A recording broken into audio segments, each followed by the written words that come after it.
और उसमें करीबन 14 लाख से भी ज्यादा स्टूडेंट, 10 लाख का नंबर और उनमें से बस 1000 ही सिलेक्ट होने वाले।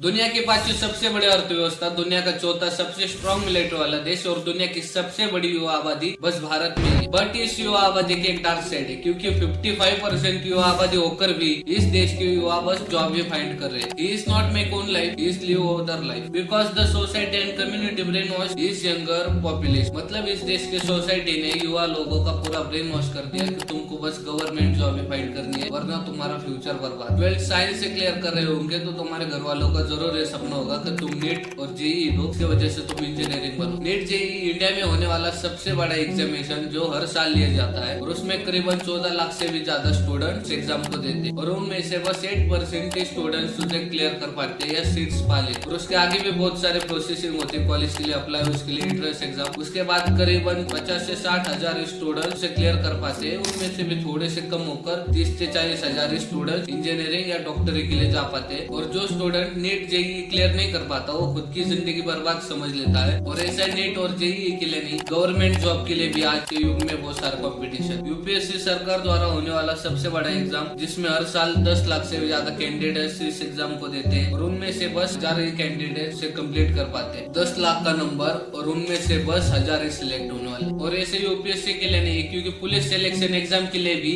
हर राज्य में 12 लाख से भी ज्यादा स्टूडेंट या बॉयज इसे क्लियर करने के लिए लड़ते हैं। और ऐसा लार्ज नंबर हर गवर्नमेंट जॉब के लिए, जैसे कि IPS, army, IPS, IAS, RBI, SBI, Indian forest service, ऐसे हर एक सर्विस है जिसमें आपको इतनी पॉपुलेशन दिखेगी जिनका माइंडसेट बस यही है कि मुझे बस गवर्नमेंट जॉब चाहिए, चाहे मेरे सामने 10 लाख हो या 20 लाख। और हर कोई मैट्रिक्स में फंसा हुआ है, क्योंकि बचपन से लेकर आज तक उन्हें बस यही पढ़ाया गया है कि तुम्हारे पास अगर जॉब होगी तो फिर तुम जिंदगी में कुछ कर पाओ। भारत देश में 140 करोड़ की आबादी है, उन सबको गवर्नमेंट जॉब देना इम्पॉसिबल है। बट चाइना की पॉपुलेशन इंडिया से भी ज्यादा है, लेकिन उनकी अर्थव्यवस्था हमसे भी अच्छी, यानी उनकी कंडीशन हमसे थोड़ी अच्छी है। उस हिसाब से दुनिया की सबसे बड़ी पॉपुलेशन वाला चाइना, वहाँ पर बस 20% ही लोग जॉब करते, 80% लोग बस बिजनेस या सोशल वर्क में जुड़े हुए हैं। मतलब उनका कुछ क्रिएटिव माइंडसेट है, वो एप्लीकेशन डेवलप करते हैं या गेम खेलकर भी पैसा कमा ले। 2011 में हर दिन 21 लोगों ने सुसाइड किया और 2021 तक इसका आंकड़ा दुगना होगा और 2022 में 21,000 लोगों ने सुसाइड किया, उनमें से 80% स्टूडेंट्स है। तो 2011 से ये ऐसा घटनाएं होना शुरू नहीं हुई,